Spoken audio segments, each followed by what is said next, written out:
In this video, we will be replacing the rack and pinion drive belt. These instructions can be used for any of the vehicles listed on this screen. This kit will contain one belt, 2 boot clamps, and the gasket for the belt housing. The tools required will be a 42mm wrench, a torque wrench, a T27 Torx bit, a 5mm Allen wrench, needle nose pliers, a paint pen, and a pocket screwdriver. To start the repair, the rack must first be removed from the vehicle. This service can be performed while the outer tie rods are still attached to the inner tie rods. The first step is to make an alignment mark on your input shaft. The alignment mark will go all the way down from the input shaft to the rack and pinion housing.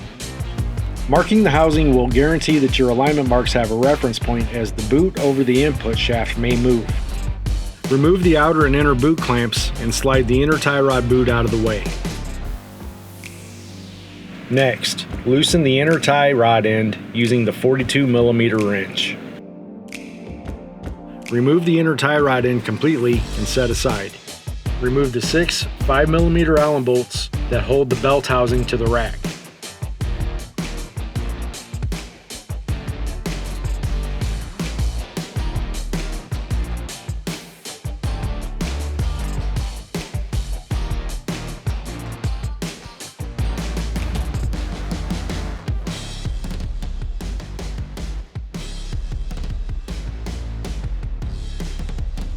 Slide the belt housing off the rack assembly.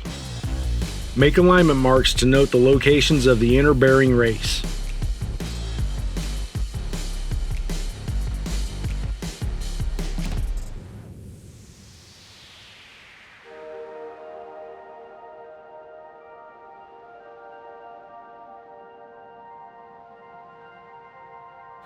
Remove the chamfer ring from the bearing .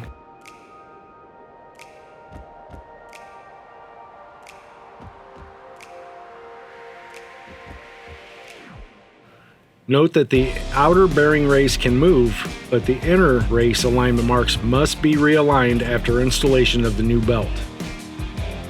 Make alignment marks on the tensioner cam. Note all locations, as the alignment marks must be aligned after installation of the new belt. Remove the cam tensioner and idler pulley using the T27 Torx bit. Remove the belt using needle nose pliers. Be sure to keep track of the alignment marks on the bearing and move it back to its original location following belt removal. Install the new belt on the bearing and install the idler pulley and cam tensioner. The belt idler pulley can be out of alignment, but the cam that holds tension on the belt needs to be aligned. Start by tightening the cam tensioner enough to allow you to place the cam in the alignment position with the pulley.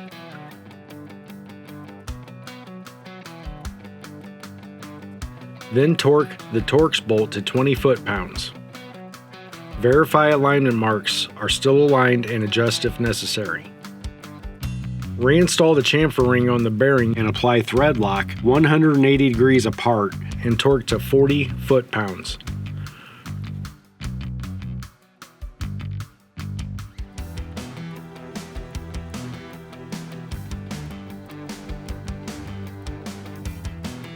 Reinstall retaining ring on the bearing. Remove the old gasket from the belt housing and install the new gasket from the kit.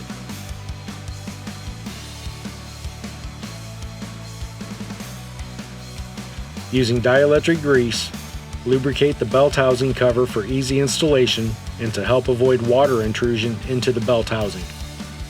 Reinstall the belt housing to the rack. Tighten the 6 5mm Allen bolts that hold the housing together to 10 foot-pounds.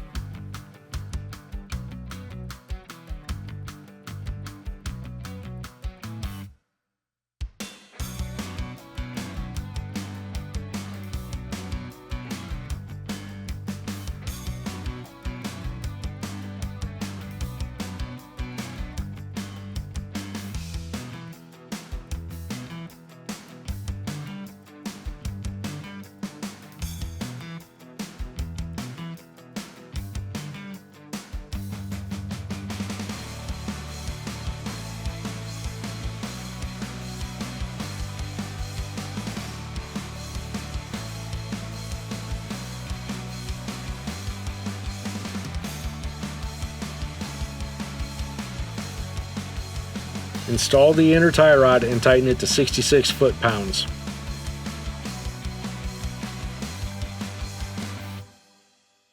Install the inner tie rod boot using the new inner and outer boot clamps included in the kit.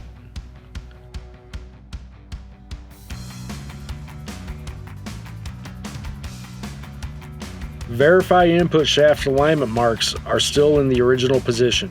If the alignment marks are slightly off, it's not a major issue, but you may need to perform an alignment. The rack and pinion is now ready to be reinstalled in the vehicle.